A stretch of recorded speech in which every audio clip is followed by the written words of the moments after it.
Amén. Estamos pues ya en el quinto domingo de Pascua.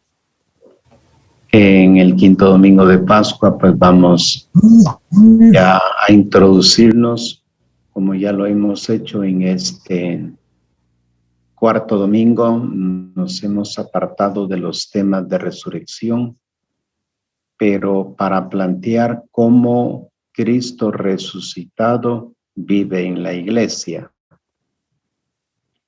El domingo anterior nos hemos fijado, nos hemos concentrado en la figura de todos aquellos que estamos en la iglesia, toda la iglesia. El único pastor de la iglesia es Jesucristo. De modo que los copastores, todos los que estamos en la iglesia, tenemos responsabilidades en la iglesia. Y las personas que están en el caso del matrimonio, en el caso de la docencia, en el caso de la vida propiamente de la iglesia, las responsabilidades que hemos adquirido, esas responsabilidades las debemos ejercer como el pastor bello. Por lo tanto, el que unos representen a Jesucristo en ese estilo de vida, imitando al pastor bello, la bondad, el amor, la búsqueda del bien, con toda transparencia, puede que también esté el otro tipo de pastores, los pastores asalariados, que para no meterse en problemas, no se comprometen. Y entonces únicamente harán lo que está mandado. Se limitarán a realizar aquello que les está mandado a hacer, pero no irán más allá. Dos tipos de pastores que ha planteado Jesús y que ha insistido en la importancia que tiene el saber dirigir su vida en Jesús y saber dirigir la vida de los demás que están bajo la responsabilidad de los copastores. Y cada persona pues está en una responsabilidad particular. Los matrimonios están en la respuesta de su propio rebaño, su propia familia. Es allí donde tienen que manifestar las actitudes del buen pastor. Ahora nos corresponde adentrarnos en lo que fue el ideal del pueblo de Israel, todo el sueño de Israel y los equívocos que se dieron en la historia hasta en el momento final de la vida de Jesucristo, en el que se observa que Jesucristo viene realmente a cumplir las expectativas de todo lo que en el Antiguo Testamento se anunció, se esperaba que se realizara y no se logró. Pedimos a Dios pues que nos ayude a entender este misterio, utilizando los textos que ya tienen ustedes en sus libros, el pan de la palabra. Serán los textos tomados de los Hechos de los Apóstoles, la primera carta del apóstol San Juan y el evangelista Juan 15, 1 al 8. Es aquí donde nos iremos a concentrar. Pero tomaremos naturalmente la interpretación de los primeros textos. La pregunta que tenemos de fondo es: ¿quién pertenece a Cristo? ¿Quién pertenece? Porque en la vida de la iglesia, pues estamos todos. Y al igual que se señalaba ayer los pastores, ¿verdad? Todos somos pastores. Lo único es que algunos son pastores por vocación y otros son pastores, pues por interés. Lo que rige es lo económico, y esa es la diferencia entre lo que es vocación y lo que puede ser, pues, tenemos un oficio, una especialidad, ¿verdad? Entonces tenemos aquí ya esto anunciado y pasamos directamente a nuestra oración. Pidámosle al Señor que nos ayude a comprender y valorar lo que significa tener fe en Él y lo que se implica para nuestra vida. Señor Jesús, tú que nos dices que eres la vid verdadera y que nosotros somos las ramas. Ayúdanos a entender y asumir el hecho que sin ti no podemos hacer nada, pues así como la rama fuera del tronco queda seca y muere, de la misma manera nosotros sin ti somos estériles y nuestra vida pierde sentido. Derrama, Señor, tu Espíritu Santo para que nos sensibilice a tu presencia, para que nos haga tomar conciencia de que solamente teniéndote a ti podremos producir los frutos que el Padre espera de cada uno de nosotros. Ayúdanos, Señor, a permanecer en ti para recibir de ti vida, gracia y bendición, siendo auténticos discípulos. Amén. Hagamos una introducción. Fuera de la iglesia no hay salvación. Es célebre esta declaración pronunciada en el siglo III por Cipriano, obispo de Cartago, y no siempre interpretada correctamente. Muchos cristianos en el pasado han cometido el error de identificar el reino de Dios con la institución de la iglesia a la que pertenecían, haciendo gala de certezas arrogantes, cultivando prejuicios contra las otras religiones y teniendo a sus seguidores como impuros y alejados. En los casos más aberrantes, también han recurrido a la fuerza para forzarlos a la conversión y al bautismo. Esto en particular, estamos hablando del siglo III, en el siglo IV, se llegó a identificar pues el reino de Dios con la institución de la iglesia.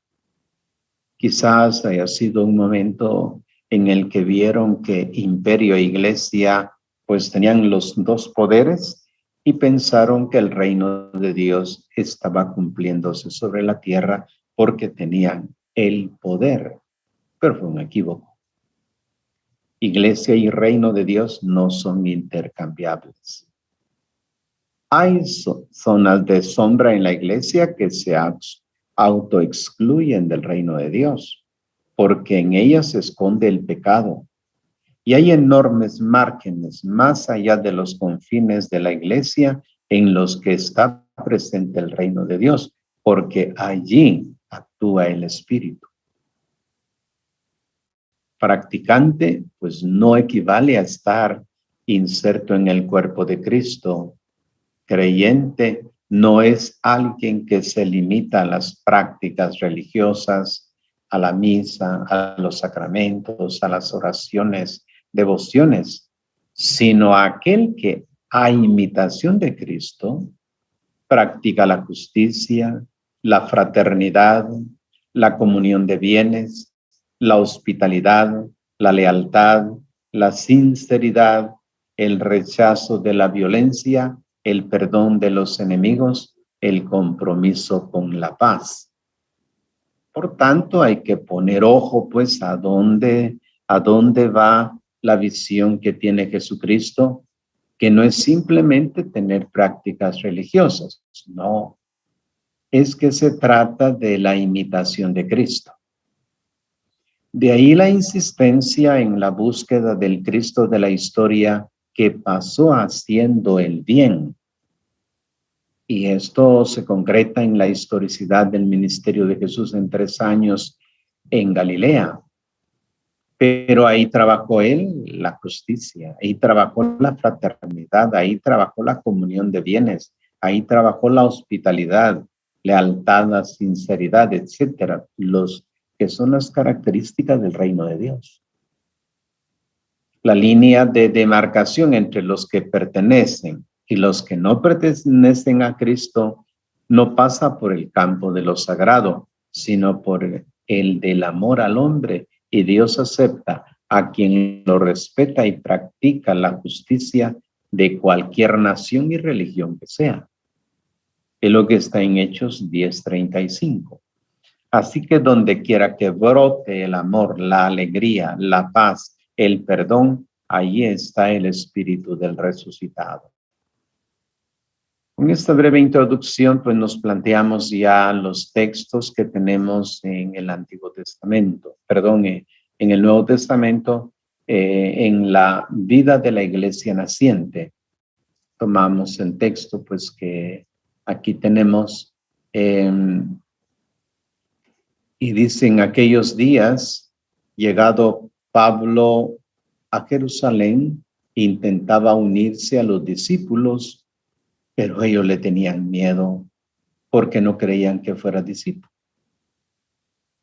Bernabé, haciéndose cargo de él, se lo presentó a los apóstoles y él les contó cómo había visto al Señor en el camino, cómo le había hablado y con qué franqueza había anunciado en Damasco el nombre de Jesús. Saulo se quedó en Jerusalén. Moviéndose libremente, anunciaba valientemente el nombre de Jesús. Conversaba y discutía con los judíos de lengua griega, pero estos tramaban su muerte.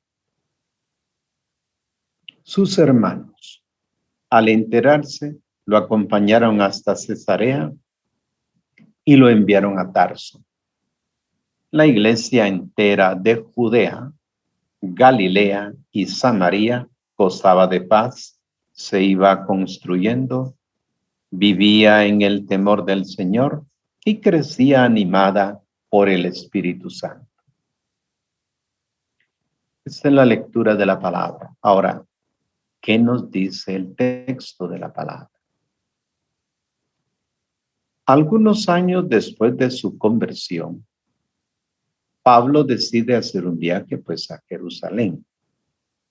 Quería encontrarse con Pedro y conocer a aquella comunidad a la que había antes perseguido tan ferozmente.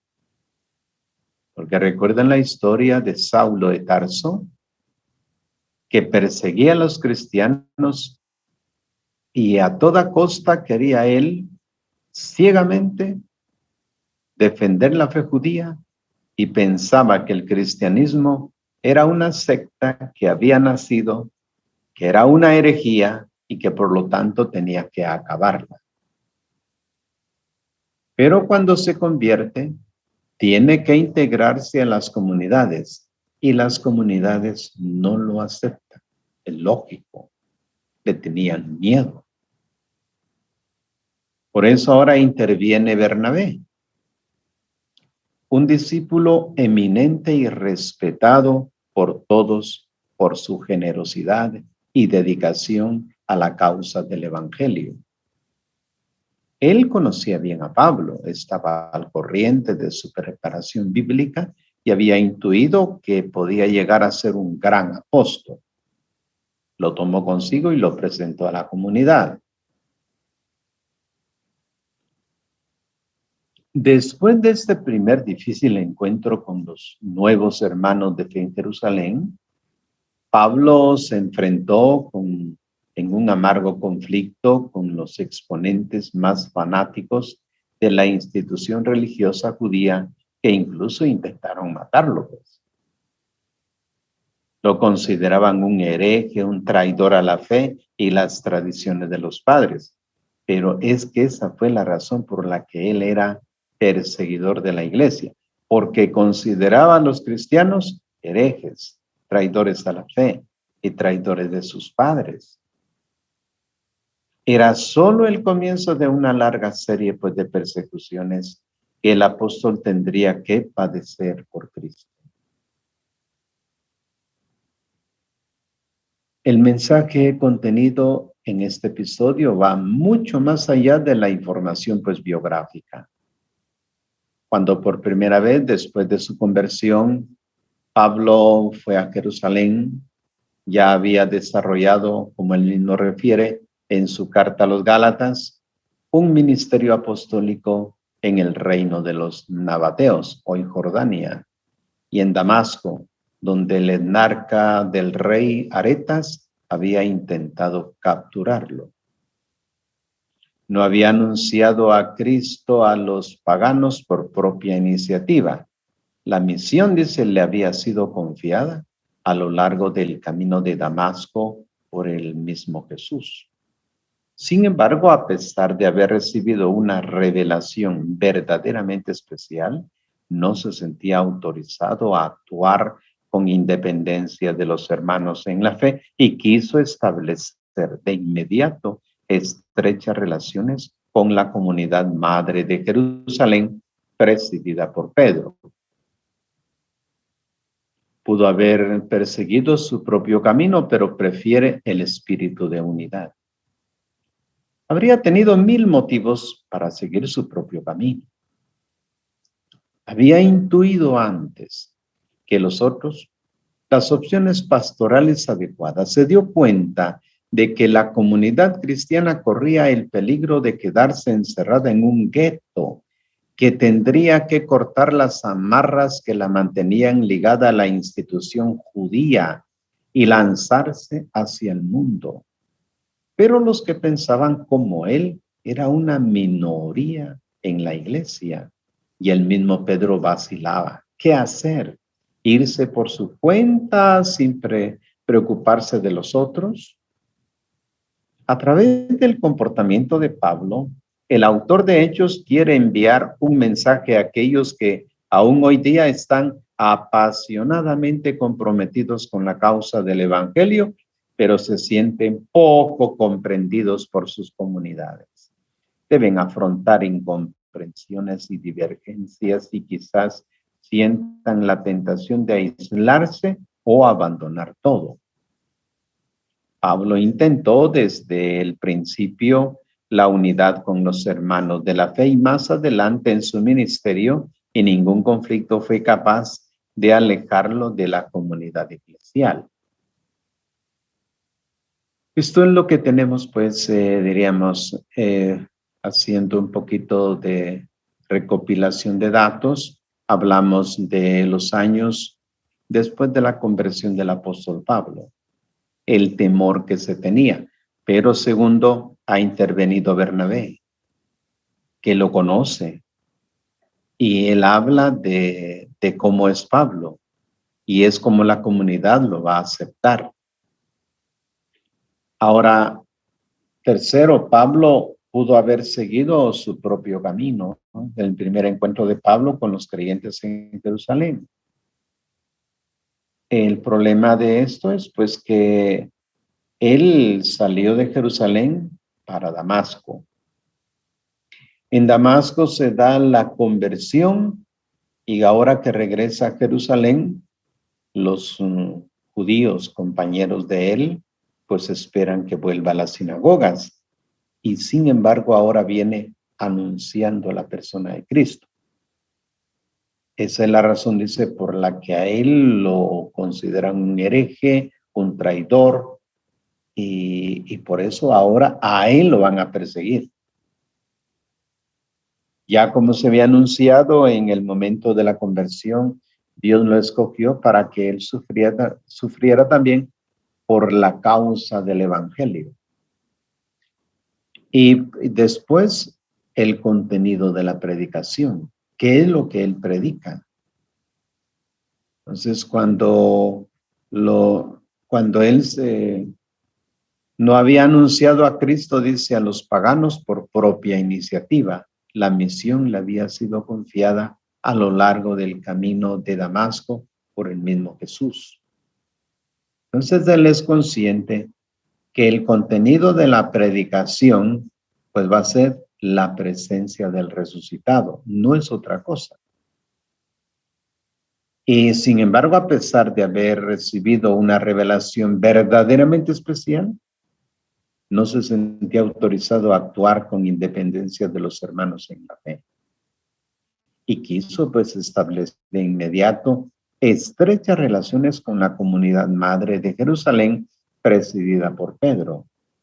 Entonces notemos que a pesar de haber recibido una revelación particular, no por eso él dijo, yo fui, Dios me reveló la misión y allá voy y no cuento con los demás. Al contrario, se pone al servicio de la comunidad. Es lo que llama la atención en esta figura de Pablo. Pudo haber seguido su propio camino, pues porque total, él había recibido esta revelación, él no lo había conocido, sino lo encuentra en el camino hacia Damasco, pero prefiere el espíritu de la unidad de la comunidad. Importante porque la misión recibida por Cristo, él la entiende de que todos los cristianos son el Cristo, como Cristo le había dicho, soy Jesús al que tú persigues. Y es cierto, Pablo perseguía a los cristianos y mataba a cristianos, destruía esto, destruía al otro, y a quien estaba dañando era la persona de Cristo. Por eso Jesús se identifica en el grupo de los seguidores y dice, es que es a mí a quien tú persigues. Pablo pudo haber dicho, yo persigo a estos herejes, pero es que él estaba en ellos.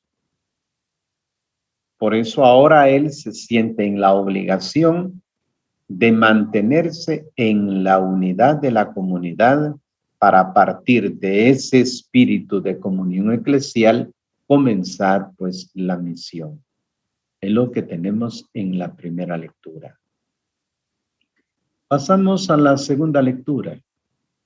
Esta segunda lectura que está tomada de la primera carta del apóstol San Juan, en capítulo 3, versículos 18 y siguientes. El espíritu de la comunidad de creyentes. Hijos míos, no amemos de palabra y con la boca, sino con obras y de verdad. Así conoceremos que procedemos de la verdad y tendremos ante él la conciencia tranquila. Y aunque la conciencia nos acuse, Dios es más grande que nuestra conciencia y lo sabe todo. Queridos, si la conciencia no nos acusa, podemos confiar en Dios y recibiremos de él lo que pidamos, porque cumplimos sus mandatos y hacemos lo que le agrada. Y este es su mandato, que creamos en la persona de su Hijo Jesucristo y nos amemos unos a otros como Él nos mandó. Quien cumple sus mandatos permanece con Dios y Dios con Él. Y sabemos que permanece con nosotros por el Espíritu que nos ha dado.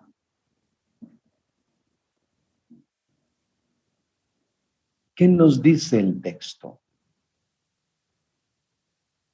No somos perfectos, pues somos pecadores. Primer dato. Aunque nos esforcemos por vivir de modo coherente con nuestra fe, nos damos cuenta de que seguimos siendo pecadores. Juan nos lo recuerda al comienzo de su carta. Si decimos que no hemos pecado, nos engañamos y no somos sinceros. ¿Cómo saber entonces si estamos unidos a Cristo o no? Si somos ramas por las que corre su savia, es decir, su espíritu, o ramas muertas e improductivas. El maravillarse de Jesús frente a la fe de la mujer cananea y del centurión de Cafarnaúm, su exclamación: les aseguro que no he encontrado una fe semejante en ningún israelita. La constatación de que existen tantos paganos buenos y generosos como Cornelio, que hacía muchas limosnas al pueblo y oraba constantemente a Dios. Texto que hemos leído hoy en la primera lectura. Nos obliga a preguntarnos si están ya unidos a Cristo de una manera o de otra. Los que aún no estaban bautizados llevan una vida recta. ¿Cuál será la pertenencia a Cristo? Son las obras, dice. En el pasaje de hoy, Juan responde a estos interrogantes y sugiere el criterio que permite establecer quién pertenece realmente a Cristo. Lo que importa no es el hecho de tener el propio nombre escrito pues en los registros de la parroquia, sino de acoger al Espíritu que es libre como el viento, que no se deja monopolizar por ninguna institución, ni siquiera por la eclesiástica, y actúa en quien lo acoge. Existe una señal incuestionable de su presencia, las obras de amor. En el versículo inmediatamente anterior a nuestro texto, Juan introduce así su pensamiento. Si alguno vive en la abundancia y viendo a su hermano necesitado, le cierra el corazón y no se compadece de él, ¿cómo puede conservar el amor de Dios? Y concluye, hijitos, no amemos de palabra, ni con la boca, sino con obras y de verdad. Así pues, el signo de la presencia del Espíritu de Cristo no son las profesiones de fe proclamadas en palabras, sino las obras concretas en favor del hombre. Quien no tiene el Espíritu de Dios no puede producir obras de amor. Si las hace es señal de que está unido a Cristo y a Dios. Incluso aquellos que no han conocido a Cristo, si practican el amor, pueden estar seguros de poseer la vida divina, porque el amor viene de Dios. Todo el que ama es hijo de Dios y conoce a Dios. Quien no ama no ha conocido a Dios, ya que Dios es amor. La señal, pues, es vivir en el amor. Y tenemos la imagen del buen samaritano. La lectura continúa con una de las afirmaciones más bellas de toda la Biblia. Si hacemos un balance de nuestra vida, pues nos vemos obligados a admitir de haber cometido errores, de haber estado condicionados por defectos y hábitos que no hemos sido capaces de corregir. Por eso, no podemos liberarnos del pensamiento de que también Dios nos rechaza y nos condena como nos condena nuestro corazón. La respuesta de Juan es reconfortante. Si nos comprometemos con un amor práctico al hermano, ya no tenemos que tener miedo de nuestras miserias, de nuestra fragilidad y ni siquiera el juicio severo de nuestro corazón, de lo que éste pueda imputarnos. Podemos tranquilizarlo porque Dios es más grande, dice, que nuestro corazón. La más diabólica de las tentaciones es que la que nos hace imaginar a Dios más pequeño que nuestro corazón. Una madre está dispuesta a perdonar a su hijo de cualquier error, incluso si éste no se ha arrepentido del mal cometido. Sin embargo, esta misma madre puede estar convencida de que Dios, siendo justo, un día enviará a su hijo al infierno. Quien no rechaza este pensamiento, cree que Dios es más pequeño que su corazón.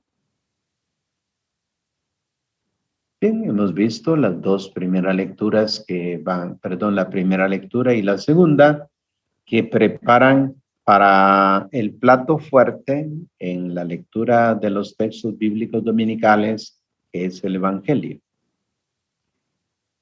Tenemos ahora aquí, pues, el texto de San Juan en el capítulo 15.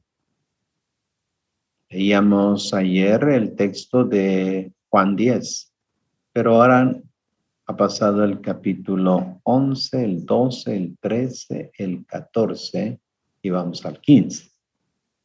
Que hay que seguir pues la obra de San Juan.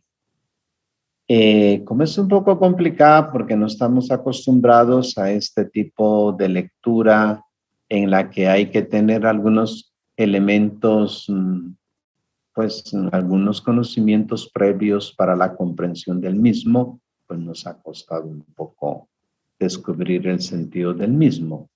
Pero vamos a leerlo y después comentarlo. En aquel tiempo dijo Jesús a sus discípulos: yo soy la vid verdadera y mi Padre es el viñador. Él corta los sarmientos que en mí no dan fruto. Los que dan fruto, los poda para que den aún más. Ustedes ya están limpios por la palabra que les he anunciado. Permanezcan en mí como yo permanezco en ustedes, así como el sarmiento no puede dar fruto por sí solo, si no permanece en la vid, tampoco ustedes si no permanecen. Yo soy la vida, yo soy la vid, ustedes los sarmientos. Quien permanece en mí y yo en él, dará mucho fruto, porque separados de mí. Trajimos a baguettes. Están ahí encima del té. Apague su micrófono, por favor. Bueno, repito el texto. Yo soy la vid, ustedes los sarmientos. Quien permanece en mí y yo en él, dará mucho fruto, porque separados de mí no pueden hacer nada. Si uno no permanece en mí, lo tirarán afuera como el sarmiento y se secará. Los toman, los echan al fuego y se queman. Si permanecen en mí y mis palabras permanecen en ustedes, pedirán lo que quieran y lo obtendrán. Mi Padre será glorificado si dan fruto abundante y son mis discípulos. Hasta aquí tenemos el texto.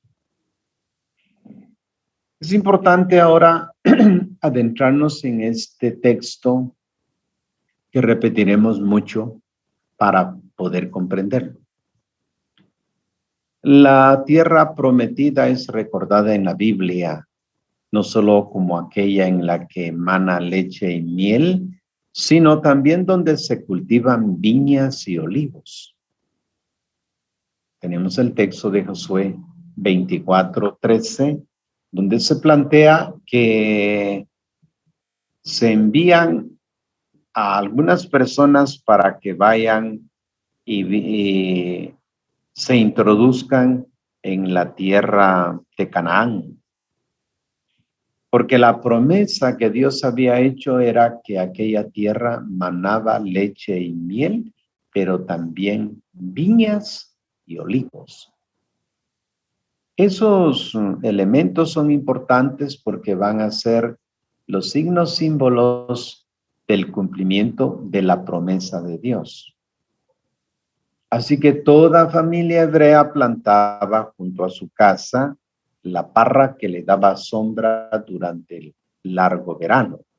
Si usted confronta en el primer libro de los Reyes 5:5, además de preciosos racimos de uvas que en parte se hacían secar para producir uvas pasas y las restantes eran pisadas para conseguir un vino nuevo y fuerte, asociada espontáneamente a la alegría y a la celebración, la vid y la viña se utilizan a menudo en la Biblia, de manera simbólica, como expresión de las bendiciones de Dios.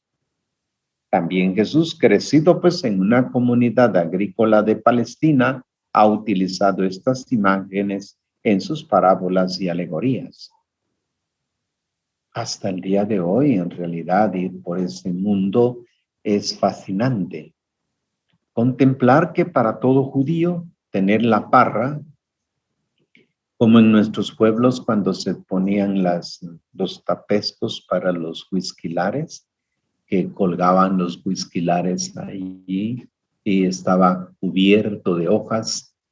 Era una alegría estar bajo la sombra.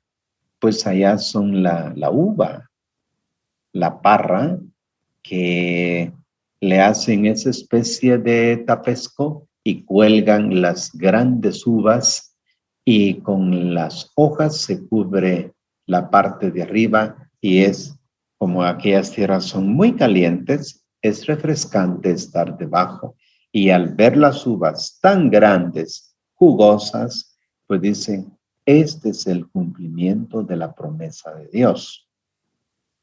Así vivió Jesús y aún más. Las figuras bíblicas que nos ha tocado observar, pues ahora dirá el texto bíblico, yo soy la vid verdadera. Yo soy la vid verdadera. Ese es el primer texto. Es la afirmación solemne con la que Jesús comienza el Evangelio de hoy. Nótese bien y no lo olvide. Yo soy la vid verdadera. ¿Quiere decir que había alguna que no lo era? Para comprender el significado y también el componente provocativo de esta frase, es necesario tener presente que la viña del Señor, cantada por los profetas, era Israel, viña que había producido abundantes frutos de lealtad cuando era como uvas en el desierto. Oseas 9:10. Y cuando respondía a los cuidados de Dios, aquel día dice, cantarán a la viña hermosa. Yo el Señor soy tu guardián, la riego con frecuencia para que no le falte su hoja, noche y día la guardo. Si me diera zarzas y cardos, me lanzaría contra ella para quemarlos todos. Isaías 27. Entonces, hablar de una viña, hablar de una vida es la alegría, es lo que se espera y tiene unos grandes cuidados. La vid en el templo de Jerusalén. Entonces aquí tenemos una imagencita del templo de Jerusalén. Pero cuando se observa toda esta parte de por dentro del santo, de los santos, toda esta está adornada con una vid de exvotos, fruto de exvotos, una vid de oro que adornaba el santo y el santo de los santos. Símbolo de Israel, viña del Señor en el templo de Jerusalén, era la vid de oro que cubría las paredes del vestíbulo y que se extendía progresivamente gracias a los sarmientos, pámpanos y uvas de oro ofrecidas pues por los peregrinos. La viña Israel había sido plantada en el suelo fértil de una colina, pero decepcionó a su Dios y comenzó a producir uva agria. Si usted lee Isaías 5, 1 al 4, el canto de la viña, el Señor se quejó. Yo planté vid selecta, de cepas legítimas, y tú te volviste espino, niña bastarda.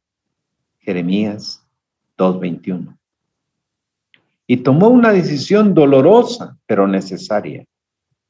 Le quitaré su valla para que sirva de pasto.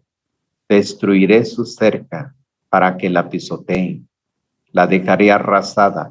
No la podarán ni la limpiarán. Crecerán zarzas y cardos. Prohibiré a las nubes que lluevan sobre ella. Isaías 5, 5 al 7. ¿Qué se está anunciando aquí? Que lo que se esperaba justicia, lo que se esperaba en el mundo judío, derecho y justicia, se convirtió en una serie de prácticas religiosas hipócritas.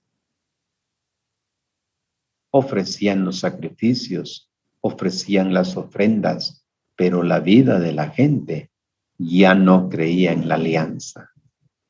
Y pretendían tener a Dios tranquilo ofreciéndole ofrendas. Y por eso el Señor dirá, yo sacrificios y ofrendas no quiero.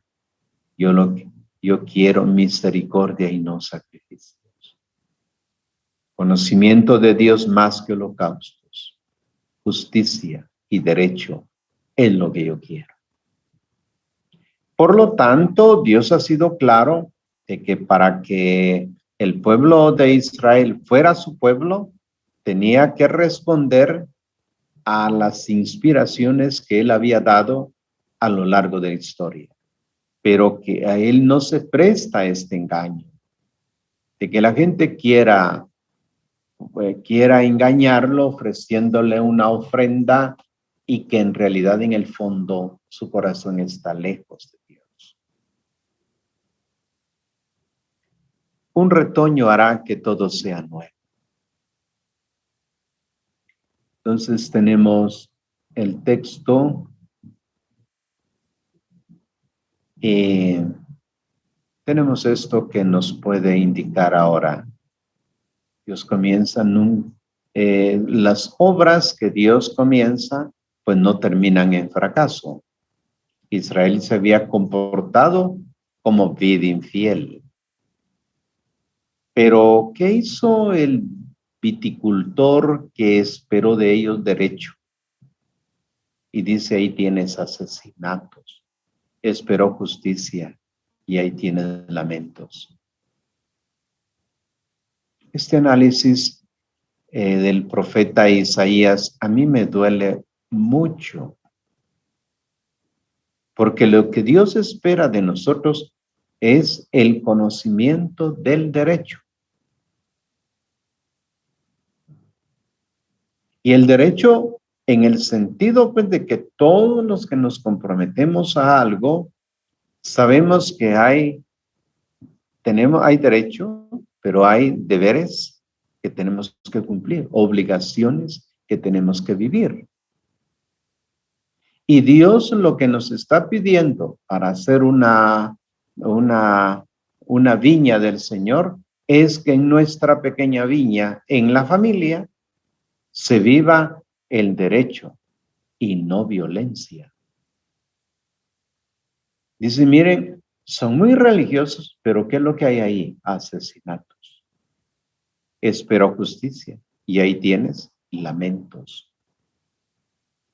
Recuerdo un comentario que se hacía en la venida del Papa Juan Pablo II a Guatemala y decía que no podía creer que Guatemala fuera un país en ese entonces, 1983, que fuera significativa en Centroamérica como un país muy católico.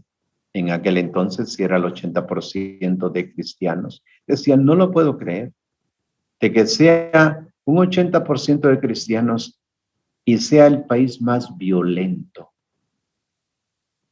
Porque es verdad, conocían muchos países en los que quizás no era el número significativo de cristianos, pero menos violento.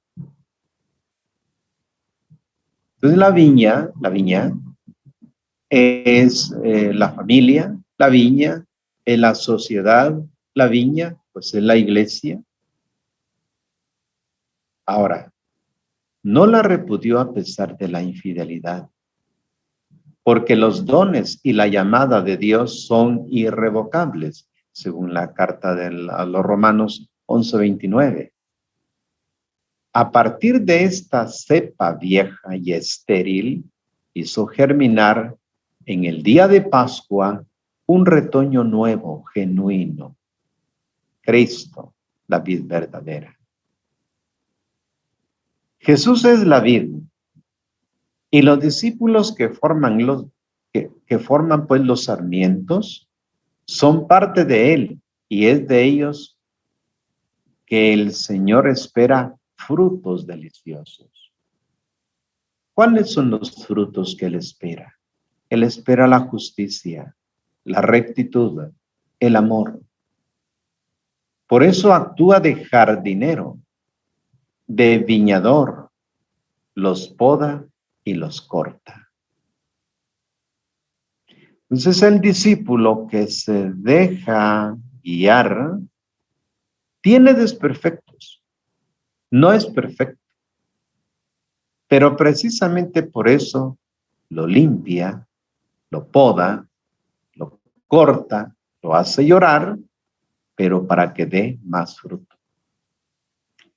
Estos dos trabajos agrícolas serán realizados por los viñadores en diferentes estaciones del año.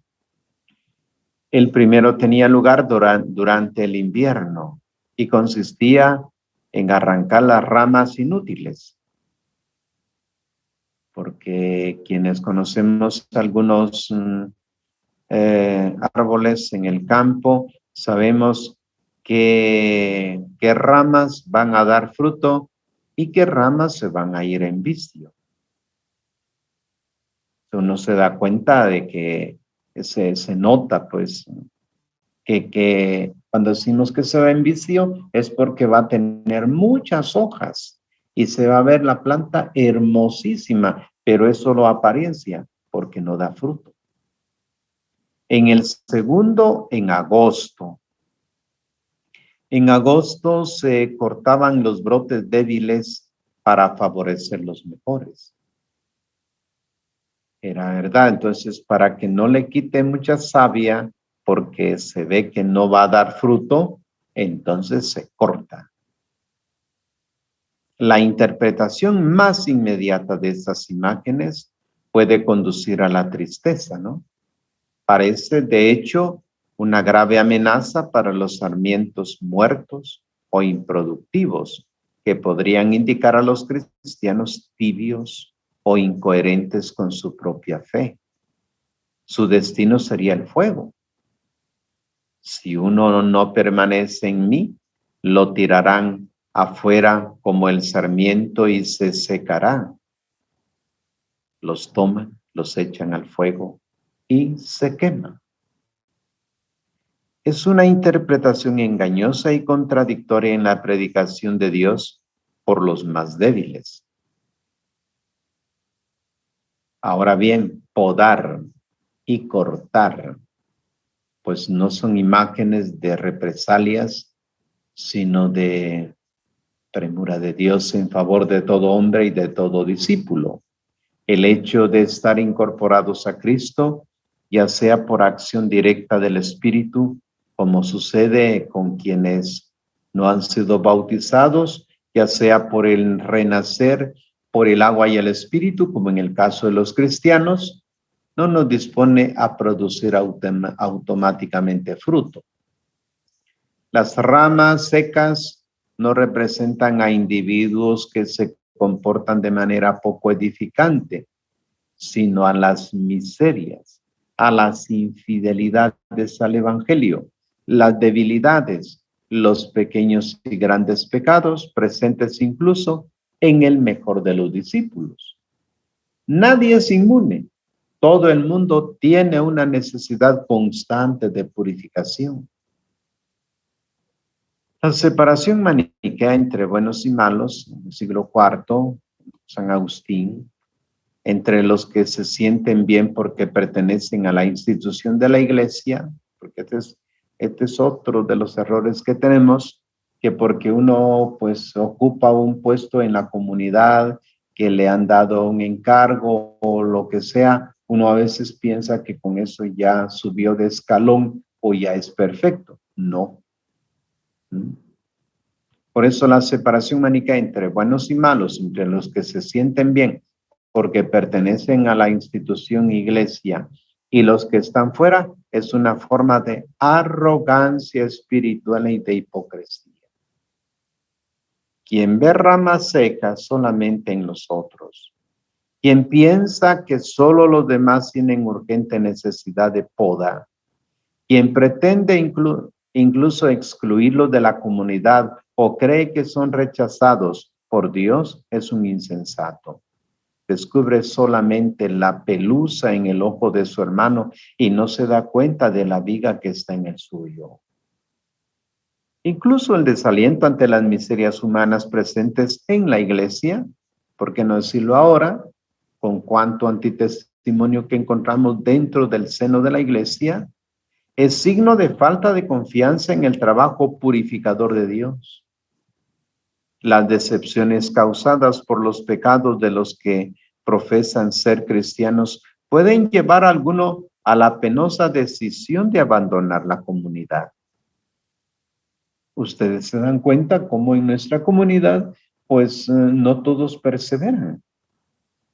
Algunos con lo que oyen, con lo que ven, pues se van.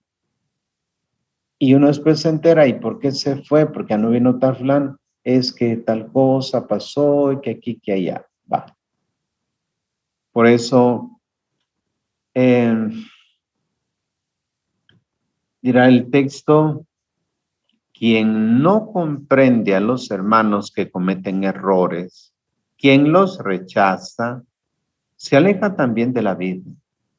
Jesús, que acariciaba a los leprosos y era amigo de publicanos y pecadores, no menosprecia a nadie. Él está atento a todos. Ahora los discípulos que se conservan, que se mantienen con él, a ellos les dice, ustedes ya están limpios por la palabra que les he anunciado. No es una declaración de inocencia de los discípulos, sino la indicación del instrumento de que el Padre se sirve para podar. Noten ustedes, en la última cena, Jesús dijo a sus discípulos, ustedes están limpios, aunque no todos. Se refería a Judas, el discípulo que representaba a quienes, a pesar de haber dado su adhesión a Cristo, cultivan proyectos opuestos a los de él. El poder en lugar del servicio, buscaban el poder. Jesús habla del servicio y Judas pensando en las ganancias, pensando en el poder. Buscando la búsqueda del primer puesto en lugar del último. Judas es la imagen de quien no permite al Padre intervenir en su vida, de quien no se deja limpiar la mente y el corazón por la palabra de Dios y por tanto corre el peligro de perecer. Porque Judas estaba con Jesús. Él oyó cuántas veces habrá escuchado de que él quería el cambio de mentalidad. Que Judas entrara en esa dinámica, pero él, cerrado en lo suyo, yo lo que quiero es poder, yo lo que quiero es esto, quiero lo otro, corrió el peligro de perecer, porque nunca se dejó limpiar la mente y el corazón por la palabra de Dios. Judas iba con su rollo, con su mundo, con su proyecto. La religión le servía solo para un apoyo moral. Pero al parecer, pues no creyó en las palabras de Jesús. Confrontarse con la persona de Jesús y su palabra constituye una continua y necesaria poda, porque la palabra de Dios es viva y eficaz y más cortante que espada de dos filos, penetra hasta la separación del alma y espíritu, articulaciones y médula, y discierne sentimientos y pensamientos del corazón. No hay rincón oscuro o secreto del corazón que escape a su luz. No hay sombra de muerte que ella no disipe. Señala a las ramas, deben ser eliminadas, y las hojas inútiles que quitan espacio y rayos del sol a los brotes productivos. Muestra las efímeras que son las manifestaciones externas de religiosidad que no corresponden a una auténtica adhesión a Cristo. A pesar de su inevitable aspecto doloroso, la poda es obra de purificación. Es siempre motivo de alegría porque es el Padre el que la lleva a cabo. Son las manos de Dios, hieren solo para sanar. Decía Job, aguanten, es por su educación que Dios los trata como hijos, explica el autor de la carta a los Hebreos. ¿Hay algún hijo a quien su padre no castiga? Las críticas a veces duras y punzantes que de muchas partes le llueven hoy a la iglesia no pueden ser rechazadas demasiado fácilmente como expresiones de gente rencorosa que no aman a Cristo y pensar, por tanto, que críticas semejantes no merecen ninguna consideración. Podrían, por el contrario, ser una llamada de atención a una vida más coherente con la fe que profesamos o tal vez una poda saludable, aunque dolorosa. ¿Para quién se producen los frutos?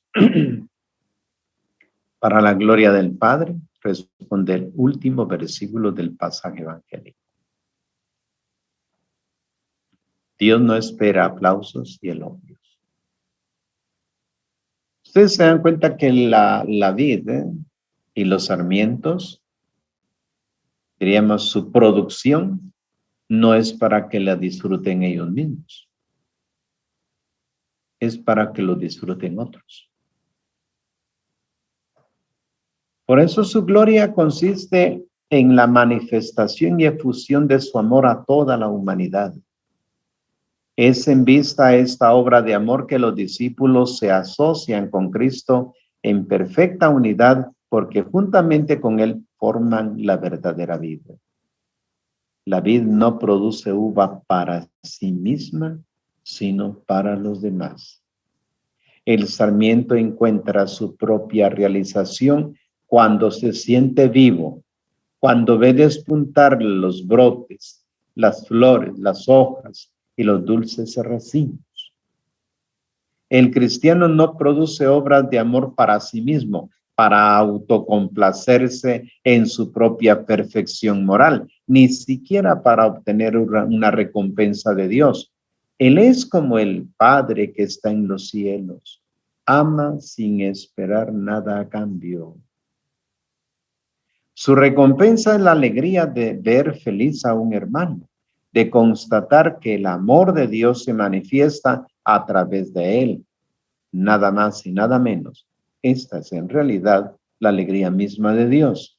Y cuando habrá llegado a su plenitud en todos, será el reino de Dios. Después de haber escuchado las palabras de Dios en los tres textos, vamos a nuestra meditación. ¿Cómo recordar lo escuchado? Porque eso nos cuesta. Nos cuesta recordar porque la memoria nos falla, pero ¿qué tenemos en la primera lectura? ¿Qué se ha planteado en los hechos de los apóstoles? ¿Qué nos ha enseñado la carta del apóstol Juan? Y ahora, ¿qué nos ha dicho el Evangelio? Pues bien, por eso la pregunta, ¿qué impresión me causa que Jesús se identifique con la vid verdadera y que nos identifique a nosotros como unas ramas? ¿Qué da a entender con eso? Él decía que era la verdadera vid.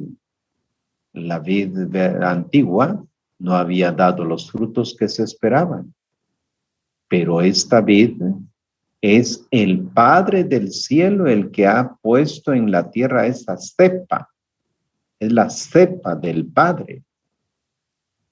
Y en ese tronco se ha injertado el cristiano. Por eso estamos unidos, ligados a la vida. Que quiere inculcar y transmitir cuando dice, la rama no puede producir fruto si no permanece en la planta. Yo soy la vid y ustedes las ramas. Si alguien permanece en mí y yo en él, produce mucho fruto. Dice, si alguien permanece en mí y yo en él. cómo y cuándo se permanece el uno en el otro. Volvemos a la experiencia humana. La persona enamorada, pues está pendiente de la persona que le ama. Está pendiente de una llamada. Está pendiente de observarla en la multitud de personas. Está pendiente si está o no está en el lugar indicado, porque la persona vive dentro de la otra persona. En el Antiguo Testamento Dios había dicho, ustedes serán mi pueblo y yo seré su Dios. Pero había quedado como el pueblo allá en la lejanía y Dios en lo alto. Pero ahora el Dios de la historia, el Dios que se ha hecho hombre, vive en nosotros. Por eso la rama no puede producir fruto si no permanece en la planta. Porque puede ser que uno intente dar fruto haciéndole las cosas a Dios y sean cosas que a Él no le agradan, porque uno no está en Él. Entonces yo le hago una obra a Dios y Él todavía me tiene que agradecer porque yo le hice algo. No, hombre, si no era eso lo que Él quería. Por eso la insistencia, si alguien permanece en mí y yo en Él, produce mucho fruto. ¿Qué le aporta eso a nuestra fe? Ahora bien, ¿qué expresa el Señor cuando dice, sin mí no pueden hacer nada?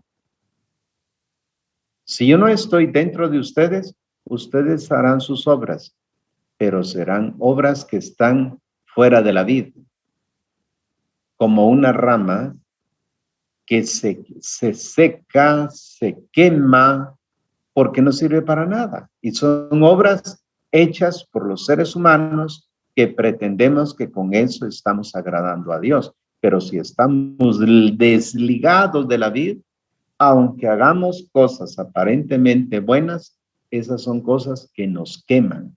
Y es cierto, a uno le dice, no te quemes, porque estás haciendo cosas que no convienen. Porque se quema uno en esta vida, haciendo aquello que no conviene. ¿Por qué hablará Jesús de todo esto, verdad? ¿Qué da a entender con esto? ¿Qué nos está diciendo? El Señor nos dice, permanezcan en mí, yo permaneceré en ustedes. ¿De qué manera debo o puedo permanecer junto al Señor? ¿Cuál debe ser mi actitud para permanecer, para estar con Él a partir de este pasaje? ¿Cómo debe ser nuestra relación con el Señor? Ahora me toca responderle al Señor. Ya me he interrogado, he escuchado las palabras. Ahora, ¿qué le respondo al Señor que me habla? Señor, tú eres la vid y nosotros somos las ramas.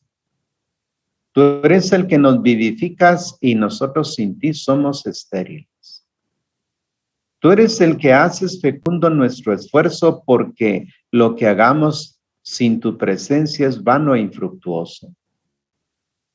Ayúdanos, Señor, a buscarte, a estar junto a ti, a estar unido a ti, a buscarte de corazón y a dejar que tú actúes y te manifiestes en nosotros.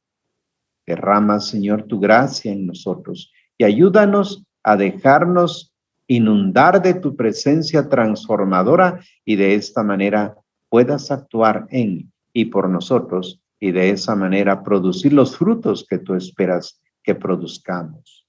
Amén. Ya que le he dicho yo al Señor, ¿qué es lo que quiero hacer? Ya que he pedido la gracia, ¿a qué me comprometo para demostrar el cambio? Hay algunas formas. Después de haber escuchado y reflexionado esto que el Señor nos dice respecto de su relación con nosotros, veamos qué vamos a hacer para vivir así como Él quiere y espera de nosotros. ¿Qué hacer para estar unidos al Señor, para caminar junto a Él, para vivir sus enseñanzas? ¿Qué hacer para producir muchos frutos de buenas obras en mi familia, en mi comunidad, en mi trabajo. ¿Cómo debo hacerlo? Sabiendo que sin el Señor nada podemos, ¿qué haremos para estar más unidos a Él? Para darle más lugar en mi vida y en mis acciones. ¿Cómo? Contemplo la obra de Dios. ¿Cómo hago propio el texto? Abrámosle el corazón al Señor y pidámosle su ayuda para sentirnos unidos a Él de manera vivencial y vital para que Él nos llene de su amor y de su paz. Señor Jesús, tú nos revelas tu vida y nos ayudas a saber de la nuestra cuando dices que tú eres la vid verdadera y que separado de ti nada podemos, porque así como el tronco da savia de vida a las ramas, de la misma manera nosotros recibimos de ti la gracia y la vida para poder vivir, testimoniar y anunciar nuestra fe. Tú nos haces tomar conciencia que la vida de fe es absolutamente imposible lejos o separado de ti, pues esto nos lleva al sinsentido y a la esterilidad existencial, pues sin ti, sin tu ayuda, todo pierde sentido. De allí que nos dices que la rama no puede producir frutos si no permanece en la planta, porque por sí misma no puede nada. De la misma manera, nosotros sin tu ayuda nada podemos, porque eres tú el que nos vivificas y eres tú el sentido de todo lo que somos y de todo lo que hacemos. Es por esto que tú mismo nos dices, permanezcan en mí, yo permaneceré en ustedes. Señor, danos la gracia de estar siempre contigo, de asumir tu estilo de vida, de vivir en íntima unión contigo para que tú nos transformes interiormente y nos vivifiques en ti y por ti, para encontrar en ti el sentido de todo lo que somos y de todo lo que hacemos para poder vivir como lo hiciste tú, teniendo tus mismas actitudes. Habiendo pues ya recorrido todo este camino de la lección, ahora nos terminamos pues esta presentación haciendo nuestra oración. Es el Señor pues quien nos da la gracia de vivir en unión y comunión con Él. Pidámosle que nos ayude a estar siempre unidos a Él. Señor Jesús, sin mí no puede hacer nada, nos dices.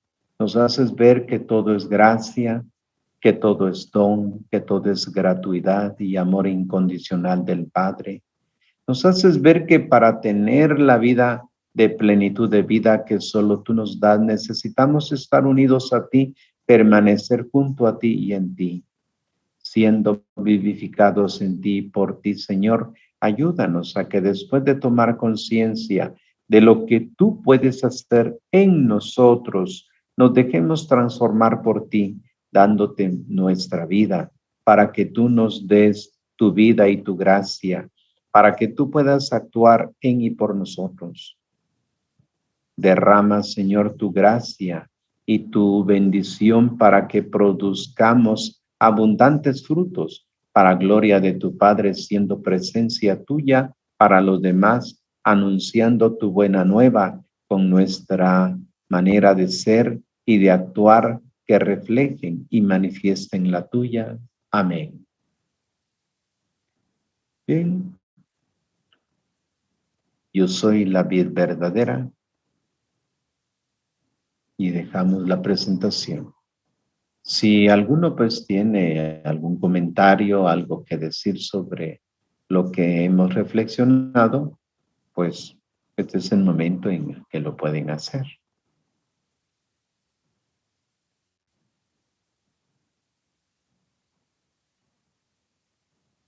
No hay, padre.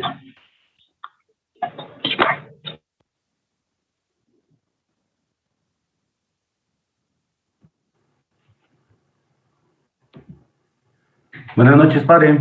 Buenas noches a todos. Buenas noches, don Julio.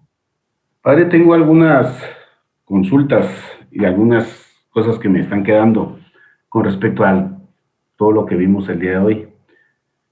Al principio entendí yo que Saulo, para poder venir y hablar con los discípulos, él había creado o había desarrollado un misterio apostólico, ¿sí? Entonces, mi pregunta va, o sea, eso es parte de lo que nosotros tenemos que trabajar en nuestra vida, ¿verdad? Para poder hablar de Dios tenemos que desarrollar un ministerio también. Eso es en lo que corresponde a la primera lectura y que dice, y en la segunda dice que nosotros tenemos que trabajar mucho para lo que es la unidad de creyentes, ¿sí? Y que también no somos perfectos y que somos pecadores, entonces tenemos que dejarnos guiar, ¿verdad? Y en lo que es el Evangelio, lo que me queda es de que dice que hay que dejarnos guiar porque no somos perfectos y que lo único que nos va a limpiar es la palabra que nos ha anunciado. O sea, primero, soy un sarmiento debido a que yo no soy autosuficiente, ¿sí?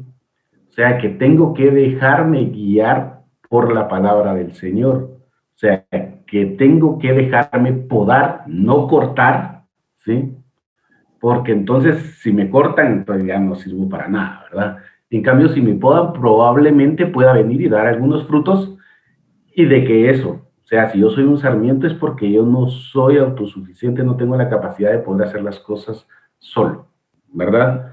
Muy Y bien. que permanecer en Cristo, pues es eso, que su palabra nos llene nuestras mentes, nos dirija nuestras voluntades y nos transforme nuestros afectos. O sea, creo que eso es más o menos lo que yo estoy entendiendo de las tres lecturas, pero me queda eso de que lo que decía usted de Saulo, que él había desarrollado un ministerio apostólico. Entonces mi pregunta también va que si es parte de lo que nosotros estamos o debemos trabajar.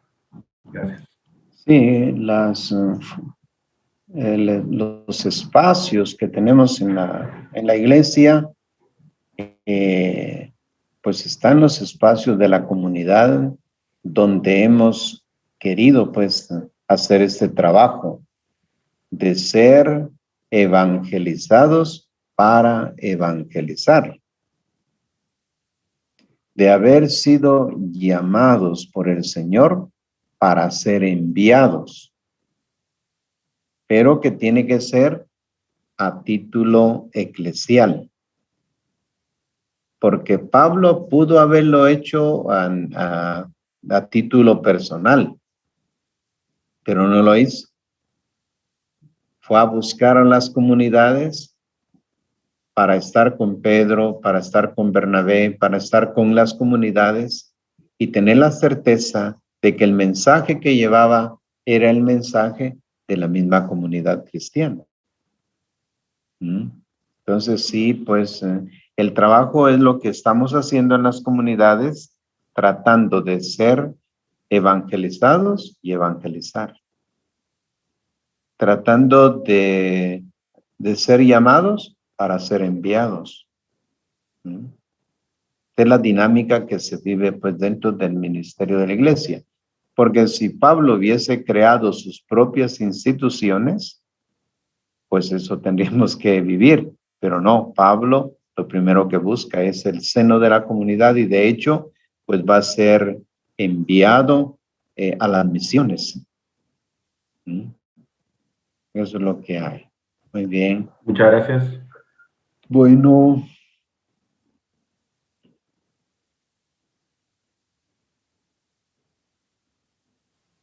Buenas noches, padre. Buenas noches a todos. Buenas noches. Con lo que usted acaba de contestarle a Julio, me aclaró algunas de las cosas que yo había apuntado por acá.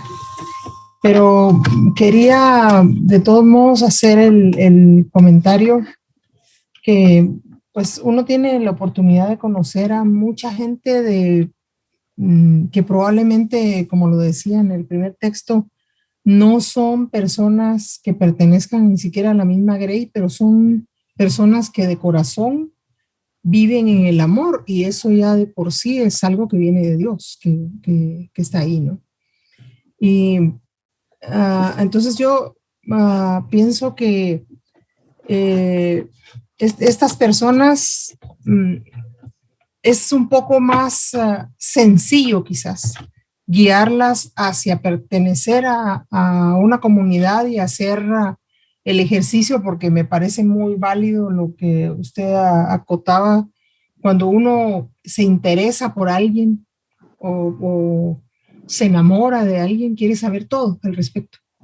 Y eso es realmente lo que creo que nosotros tenemos que hacer, porque ellos, sobre todo la gente que es cristiana evangélica o que pertenece a otras Grace, tienen pedacitos de textos y los interpretan como ellos quieren, como a su mejor sabor y antojo, ¿verdad?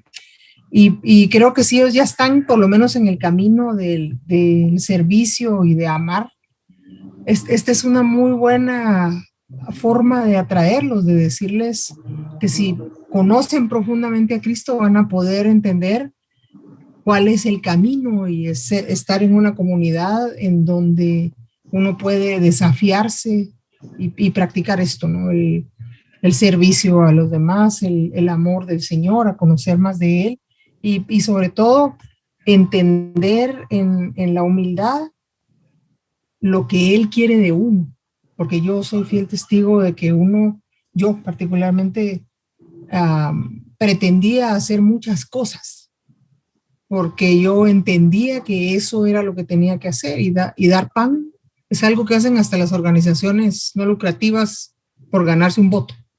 Entonces yo creo que sí, la práctica de la humildad y de no figurar, para mí ha sido importante adentro de la comunidad para poder desafiarme a mí misma a hacer las cosas y dejarme llevar por lo que Él me dice. No sé si estoy en el camino y si he avanzado, aunque sea 2 gradas de las 1500 que me faltan, pero yo sí lo siento en mí.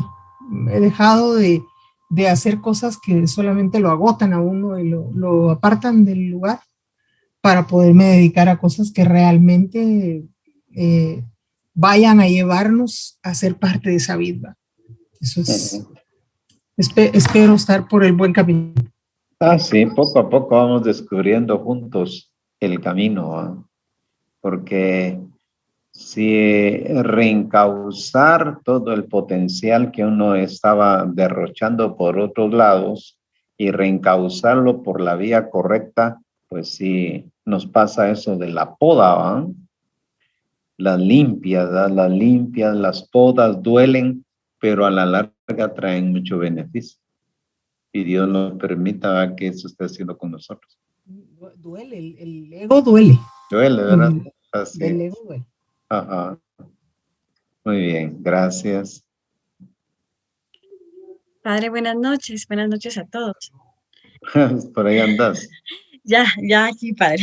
Bueno. Todavía pude escuchar su explicación del Evangelio Bueno. y me hizo recordar todo lo mal aprendido del pasado y todo lo bien aprendido aquí con usted. Dentro de todo esto me hizo recordar a mí que yo en alguna oportunidad me atreví a pedirle al Señor que me podara. Bueno. Mire, qué atrevimiento, ¿verdad? La ignorancia atrevida. Y, ¿verdad? Y creo que pedir la poda es de valientes, pero también de ignorantes, Padre. Yo soy de la del segundo grupo, porque ciertamente, pues, usted sabe el tsunami que ha habido en mi vida a nivel personal, en todo sentido, ¿verdad? Y no digo que con esto ya esté podada y esté preciosa para dar frutos, ¿verdad? Como decía Rose, falta un montón, pero creo que sí vale la pena dar el primer paso, ¿verdad? Me llama la atención la parte del Evangelio donde dice, si Él permanece en mí y yo en Él, o sea, es algo tan hermoso saber que Jesús es un amor de 2 vías, ¿verdad, Padre? Es un amor de 2 vías, no es solamente yo aquí estoy, él siempre me da. y Él nunca se deja ganar, ¿verdad? Y también me sorprende, Padre, los cambios que han habido en mi vida familiar, en mi vida personal, a través de lo que usted siempre me repitió, nos repitió hasta el cansancio, pero para nosotros era novedoso, digo, para nosotros los que veníamos, ¿verdad? Usted ya sabe dónde, ese cambio de mentalidad, porque cuando uno cambia la mentalidad empieza a tomar decisiones diferentes y a tomar acciones distintas, que muchas veces a la gente que está a la par de nosotros no le gustan, pero el tiempo va como haciendo que todo encaje, que todo vaya cayendo por su propio peso.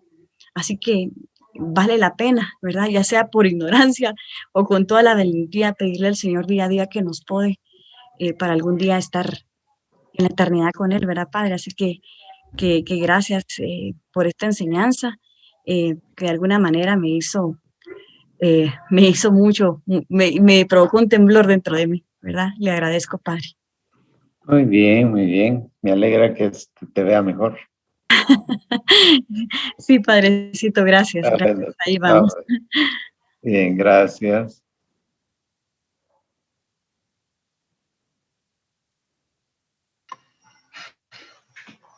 Padre Antonio, buenas noches. Buenas noches Buenas a todos. noches.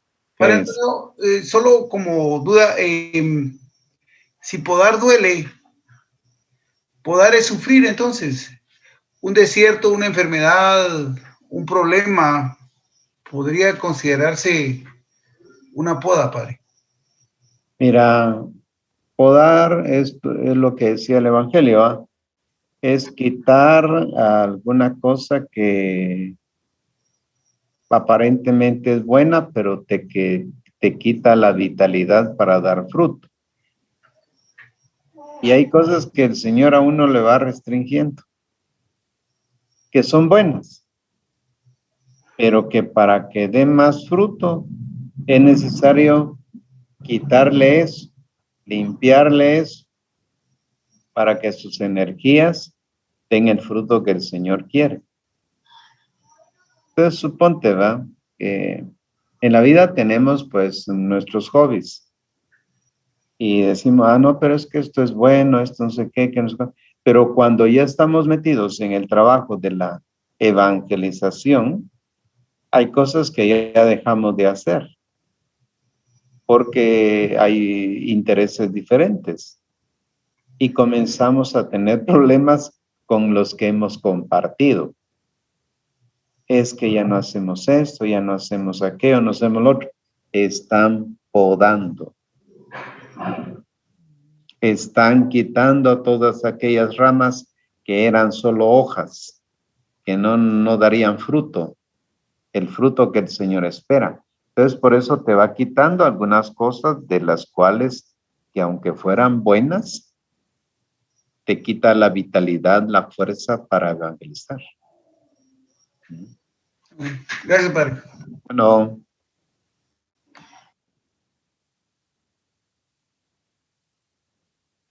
Padrecito, una duda. A ver. Por ejemplo, en mi caso, bueno, usted sabe que todo lo hice al revés, ¿verdad? Pero como usted decía, la viña es la familia, ¿verdad? Yo pues dejé abandonada a mi familia durante los 10 años que estuve en este lugar y pues de alguna manera, según yo, era lo que el Señor quería y yo le estaba sirviendo a Dios y pues usted sabe cómo la encontré después, ¿verdad? Ajá. De alguna manera creo que eso también es podar, ¿verdad? Porque no estaba cuidando, o sea, estaba actuando en desorden. Ajá. Y lo primero, como usted nos ha dicho, es llevar a la familia a Dios. Primero es decir, lo que tenés cerca. Ajá, entonces y yo me estaba saltando ese gran paso. Y yo durante todos estos 2 años y pico, pues realmente, usted sabe, ¿verdad? La poda ha sido dura. Eso es podar, Padre. O sea, a eso le puedo llamar yo podar. La poda es que donde estabas, pues quizás dabas algún fruto. Pero para que des más fruto, es necesario podarte, quitarte de ahí y trasladarte a otro lugar donde recuperes las direcciones concretas que el Señor quiere. Por eso Él dice, sin mí no pueden hacer nada. Porque uno hace muchas obras, muchas actividades y uno termina quemado, cansado, agotado. Y dice, es que le servía al Señor, que va, te quemaste sola con tanto activismo y no esperaste de que la savia que venía de la vida para que estuvieras totalmente ligada a Él en tus obligaciones. Porque el matrimonio, pues es esta entrega de dos. Y la entrega de dos tiene derechos y obligaciones. Entonces, eso sería lo primero a lo que te comprometiste, fue a crear las condiciones de una iglesia doméstica. Bien, vaya, entonces el Señor, tú te fuiste por otro lado, pensando que por ahí era, te diste cuenta de que te quemaste tú sola. Toda maltratada, agobiada, volviste. Pero ahora que vas encontrando las directrices que el Señor te dio siempre, que ahora las estás valorando, pues te estás reencontrando con tu verdadera misión, pero que ligado a Jesús, estas cosas pues van a cambiar. Ok. Gracias, Padrecito. Oye, gracias. Muy bien, hija.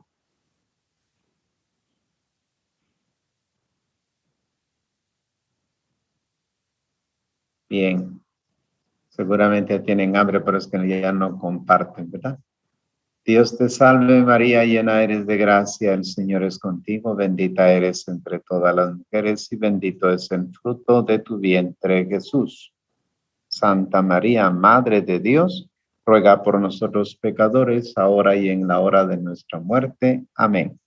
En el nombre del Padre, y del Hijo, y del Espíritu Santo. Que pasen buena noche, que descansen. Buenas noches. Sí.